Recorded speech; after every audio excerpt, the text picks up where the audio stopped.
Hello, চলো তোমাদের সাথে শেয়ার করি জামাই ষষ্ঠী ব্লগ। তো সকালবেলা ঘুম থেকে উঠে আমি এদিকে স্নান করে হালকা একটু রেডি হয়ে নিয়েছিলাম।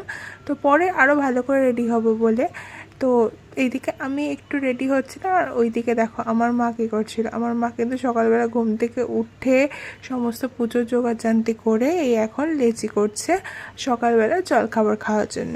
কী কী মেনুতে ছিল সেগুলো তোমাদের সাথে পরে শেয়ার করব। তো এইদিকে মা লেচি করছে, আমি বললাম চলো তোমাকে একটুখানি হালকা করে সাহায্য করে দিই।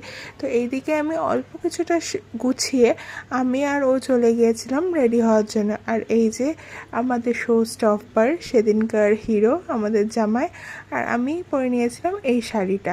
এই শাড়িটা জানো তো আমার বিয়ের শাড়ি ছিল। বিয়ের পর আমি প্রথম যখন এই বাড়িতে আসি তখন আমি এই শাড়িটাই পরেছিলাম, তারপর আর পরা হয়নি।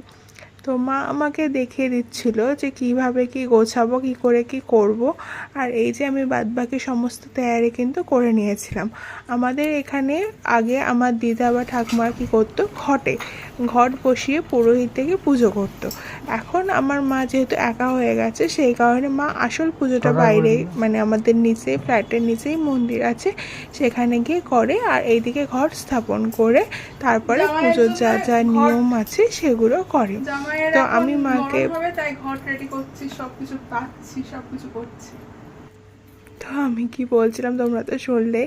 তো আমি আস্তে আস্তে কিন্তু এই ঘরটা মেন, আমাদের এই ঘরটাই কিন্তু এই ঘরটাকে স্থাপন করে নিয়েছিলাম, এবং বাদবাকি সমস্ত যে এই জিনিসপত্রগুলো রেডি করার ছিল সেগুলোও কিন্তু আমি নিজের হাতেই করে নিয়েছিলাম। তো তোমাদের কার কী কী নিয়ম আছে জামাই ষষ্ঠী আমাকে কিন্তু বলো। আর এই যে আমার মা সুতো পাকাচ্ছে, এই সুতোটাই কিন্তু সেদিনকে আমার আর ওর দুজনের হাতেই দেবে। তো মা একটু একটু মায়ের পেছনে লাগছিল, তো মা তাই হাসছিল। আর এই দেখো আমাদের ফাইনাল কিন্তু জামাই ষষ্ঠীর যে সকালবেলা রিচুয়ালসটা থাকে সেটার জন্য যা যা জিনিস দরকার হয় সেগুলো কিন্তু আমি একদম গুছিয়ে নিয়েছিলাম। তো কেমন লাগছে তোমাদের নিশ্চয়ই জানিও। আর পুরো ব্লগটা কিন্তু আস্তে আস্তে আমি দেবো, একটু টাইম লাগবে কিন্তু ওয়েট করো। Thank you.